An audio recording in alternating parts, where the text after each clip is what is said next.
લોકસભાની ચૂંટણીના પરિણામનો આજે દિવસ છે ને અત્યારે મોટાભાગના પરિણામ સામે આવી ચૂક્યા છે. અનેક બેઠકો ઉપર છે તે રિઝલ્ટ ખૂબ જ ક્લિયર થઈ ગયું છે. ત્યારે આ રિઝલ્ટને લઈને આપણી સાથે જોડાયા છે આમ આદમી પાર્ટીના પ્રમુખ ઈશુદાનભાઈ ગઢવી. ઈશુદાનભાઈ, આખું જે સમગ્ર રિઝલ્ટ આવ્યું છે, ગુજરાતનું જે રિઝલ્ટ છે અને જે દેશનું રિઝલ્ટ છે, તમે કઈ રીતે એને જોઈ રહ્યા છો? જુઓ, દેશ છે તાનાશાહીની વિરુદ્ધ જવાબ આપી દીધો છે. હું પર્સનલી નરેન્દ્રભાઈની જીત જે અત્યાર સુધી હતી એની હાર માનું છું. બીજું કે ભગવાન રામનો શ્રાપ લાગી ગયો. હમ ઉनको લાએંગે જો ભગવાન રામ કો લાએ. એટલે ભગવાન રામને તમે થોડા લાયા છો. તમે તો આજકાલના બલુડિયાઓ છો, બચુલિયાઓ છો. તમે ભગવાન રામને લાયા ને ફોટો ભગવાન રામને આમ આંગળીમાં પકડીને એ જ અયોધ્યામાં ભગવાન રામે પરચો બતાવ્યો છે. એ જ અયોધ્યા નગરીમાં જ્યાં લોકો ભગવાન રામના નામે મત માંગતા હતા, ભગવાન રામે કહી દીધું કામના નામે મત માંગો. ત્રીજી વસ્તુ કે ગુજરાતમાંથી મેં 10 મહિના પહેલાં કહ્યું હતું કે ઇન્ડિયા ગઠબંધન અંતર્ગત ચૂંટણી લડીશું અને 26માંથી 26 ભાજપ નહીં લઈ જાય. શરૂઆત થઈ ચૂકી છે અને હવે ગુજરાતની જનતામાં વિશ્વાસ આવી શકશે કે ભાજપને હરાવી શકાય એમ છે, ભાજપની તાનાશાહી સામે પડી શકાય એમ છે. અને એક વસ્તુ એટલી છે કે નરેન્દ્રભાઈ કઈ રીતે ઉલ્લુ બનાવતા હતા ને અમને ખબર પડી ભણેલા ગણેલાને. એટલે તો અમે આ બધું છોડીને રાજનીતિમાં આવ્યા હતા. મારે નહીં તો રાજનીતિમાં શું આવવાની જરૂર? જો એમણે કીધું હોત કે ખેડૂતોના દેવા માફ કરી દેત, ખેડૂતોના દેવા માફ કરી દેત, એમણે કીધું હોત કે પેટ્રોલ ડીઝલ 35 મળત, મોંઘવારી આપણે ઘટાડી દેત, એમણે કીધું હતું કે સારી સ્કૂલ કોલેજો હોત, પ્રાઇવેટ યુનિવર્સિટીઓ ના હોત અને ખેડૂતોને પૂરતા ભાવને આપવા મળત, કર્મચારીઓ કોન્ટ્રાક્ટ ઉપર ના રાખો, તો અમારે આવવાની શું જરૂર હતી ભાઈ? પણ મને ખબર પડી કે ધર્મના નશાથી મત માંગે છે, ગાયોના નશાથી મત માંગે છે, ગાયોને જે કતલખાને ચલાવે છે એની પાસેથી ફંડ લે છે પાછળના બાળ. એટલે માટે આ બધું છોડીને આવ્યા. હવે ગુજરાતની જનતાને વિનંતી છે કે દેશની જનતાને, ભગવાન રામની નગરી અયોધ્યાની જનતા જાગી ગઈ છે. તમે હવે શેની રાહ જુઓ છો? શેનો ડર છે તમને? તમે જાગો અને ભાજપને ભગાડો. બીજું કે ભાજપે અત્યાર સુધી જ્ઞાતિના આગેવાનોને, જાતિના આગેવાનોને, ધર્મના આગેવાનોને, ઈડી સીબીઆઈને નાતે ધંધા બંધ કરવાના નાતે ડરાવી રાખ્યા હતા. એ હવે બહાર નીકળશે, હવે ખુલ્લા થશે. એટલે એ છે, અમે 2 સીટ ઉપર લડ્યા, એમાં ખૂબ સારા મત અમને 2 સીટો ઉપર મળ્યા. ચેતરભાઈ વસાવા અમને આશા હતી કે જીતશે જ. ઉમેશભાઈની પણ આશા હતી જીતશે. ચેતરભાઈ વસાવાને તમે જુઓ, 6 ધારાસભ્યો ભાજપના, તાલુકા પંચાયતના સભ્યો ભાજપના, જિલ્લા પંચાયતના સભ્યો ભાજપના, છતાંય એવી ટક્કર આપી કે 5-5.5 લાખ ઉપર મત અમને મળ્યા છે. નાની સૂની વાત નથી. માત્ર થોડા ઘણા અમે હજી ક્યાંક કચાશ રહી ગયા છું. 80,000 ભલે એણે પેલું કર્યું, પણ હવે 29માં ચેતરભાઈ અને 29માં ઇન્ડિયા ગઠબંધન એ ગુજરાતમાં પણ ફાઇનલ છે અને 27માં સરકાર બદલવાનું પણ હું જોઈ રહ્યો છું. જે પ્રકારે 2 સીટ ઉપર આમ આદમી પાર્ટીના ઉમેદવાર ઊભા રહ્યા હતા ને બંનેની આજે હાર થઈ છે, તમે કઈ રીતે જોવો છો? કઈ જગ્યાએ કચાશ રહી ગઈ? શું હવે તે દિશામાં આગળ હવે કોઈ કમિટી બનાવવામાં આવશે કે આગળ કઈ રીતનું એને? નહીં, જો ગુજરાતમાંથી 1 સીટ પણ જીતવી એટલે દેશમાંથી 100 સીટ જીતવી હું માનું છું. કારણ કે 2014 અને 2019 નરેન્દ્રભાઈના નામ ઉપર સંપૂર્ણ નરેન્દ્રભાઈ, રાજકોટ કાંડ થાય તો કે ભાઈ ધારાસભ્ય 88 કરે, હું તો નરેન્દ્રભાઈ નામ ઉપર જીતું છું.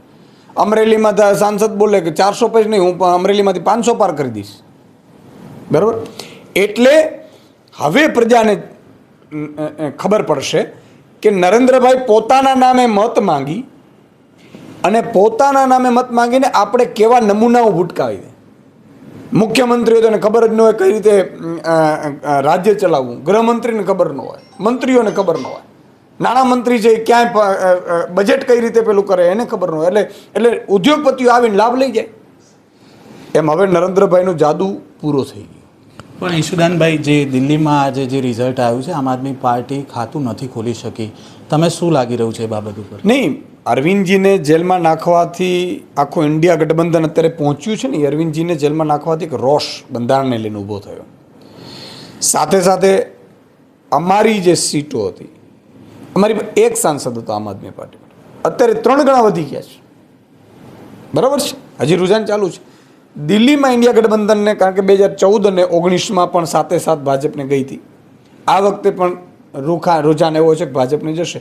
પણ હવે દિલ્હીની જનતા પણ બહાર આવી જશે એમાંથી. હવે આખા દેશની જનતા બહાર આવી જશે. અને ઇન્ડિયા ગઠબંધનની સરકાર જો બની રહી હોય, હવે તો એનડીએ અત્યારે બહુમતીમાં છે, પણ એનડીએમાં પણ જે સાથીઓ છે એ બધા સાથીઓને ખબર છે ભાજપને તો બહુમતી છે નહીં. બીજું ભાજપમાં અત્યારે ઉકળતો ચરુ છે. આરએસએસ ભાજપની વિરોધ થઈ ગયું છે. તમે ઉત્તર પ્રદેશમાં પરિણામ જોઈ લ્યો, તમે નરેન્દ્રભાઈ મોદીની તાનાશાહી જોઈ લો. અમિતભાઈ નરેન્દ્રભાઈ બધું આખું કબજે કરી અને આખી સંપત્તિ પણ તમે દેશની જુઓ, કોઈ ઉદ્યોગપતિઓને સોંપવા માંડ્યા હતા. આ બધું જોઈ રહ્યા છે. અને હવે સૌથી મોટી વસ્તુ એ છે ગુજરાતની જનતા જાગી રહી છે. આજે 14 અને 19 પછી ક્લીન સ્વીપ હતી, 5 લાખની લીડ ને 6 લાખની લીડ ને પીપુડી થઈ ગઈ. અહીંથી 26માંથી 26 ન ગઈ. હવે જે ચૂંટણીઓ આવશે ને એ ભાજપની તાનાશાહી વિરુદ્ધ લોકો સામેથી હતા. અત્યારે લોકો ડરી રહ્યા હતા, આગેવાનો ડરી રહ્યા હતા, ધંધાથી હોય બીજા હોય એને ઈડી સીબીઆઈ ડર. હવે એવું ચલાવી નહીં શકે. નરેન્દ્રભાઈને હું 23 વર્ષથી જોઈ રહ્યો છું, આવ્યા ત્યારથી પહેલી વખતે હારતા નજર પડ્યા છે. એની હાર કહેવાય કારમી. રાજસ્થાનમાં એક મંત્રીએ હાર બાદ રાજીનામું પણ આપી દીધું છે, કૃષિ મંત્રી છે ભાજપના.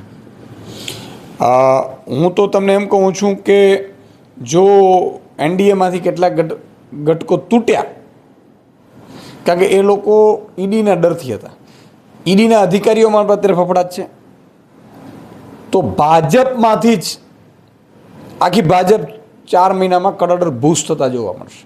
ગુજરાતમાંથી કેટલાય લોકો આ રાજીનામા આપશે, ગુજરાતમાંથી કેટલાય લોકો બહાર આવશે. કારણ કે અત્યાર સુધી ડર હતો એ ઈડી સીબીઆઈનો હતો.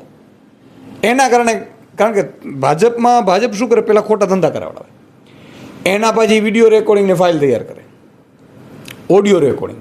ભ્રષ્ટાચાર કરો બેફામ, પણ અમને પૂછીને કરો, એટલે પૂછીને કરાવડાવે. ભ્રષ્ટાચાર કરાવીને માલ બધું ભેગું કરાવડાવી દે. પછી ક્યાં માલ હોય એ ભાજપને ખબર હોય, અને પછી એમ કે હવે હટીશ તો તને ઈડી સીબીઆઈમાં અંદર કાઢી દઈશ. આ બધા ખેલ ભાજપ કરતું આવ્યું છે. અને આ બંને ભાઈઓ આપણા, એમની આખું તમે જુઓ, નરેન્દ્ર મોદીની ગેરંટી હતી, ભાજપની તો ગેરંટી નથી. નરેન્દ્ર મોદી સરકાર જ ન બનાવી શકે, ગેરંટી ક્યાંથી આવશે?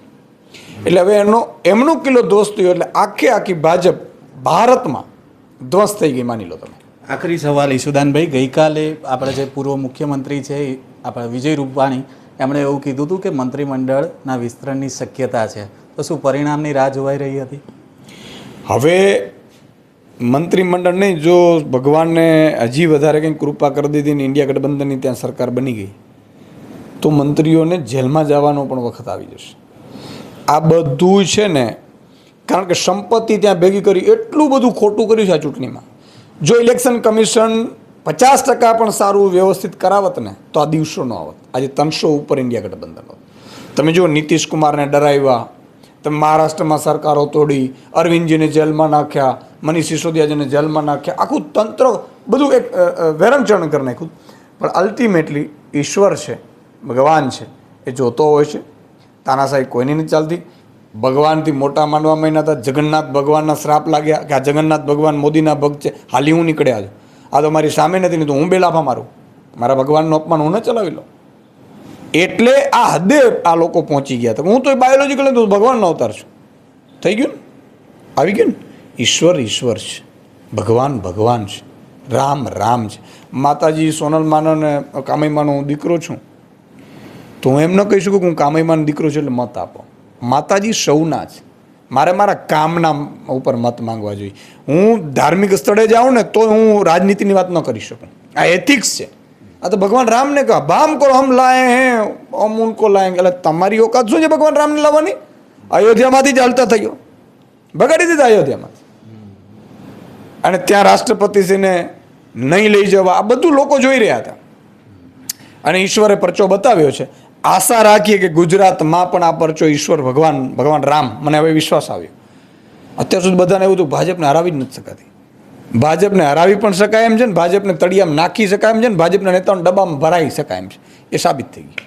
જે બિલકુલ આપણી સાથે જે પ્રકારે ઈશુદાનભાઈએ વાત કરી અને ભાજપ પર પ્રહાર કર્યા અને નરેન્દ્ર મોદી પર પણ પ્રહાર કર્યા, સાથે તેમણે જે આ પરિણામ આવ્યું છે તેને લઈને પણ આપણી સાથે ચર્ચા કરી. આ જ પ્રકારના અહેવાલ અને સમાચાર સાથે ફરી મળીશું.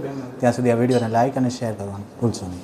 વૈષ્ણવજન તો તેને કહીએ જે પીડ પરાઈ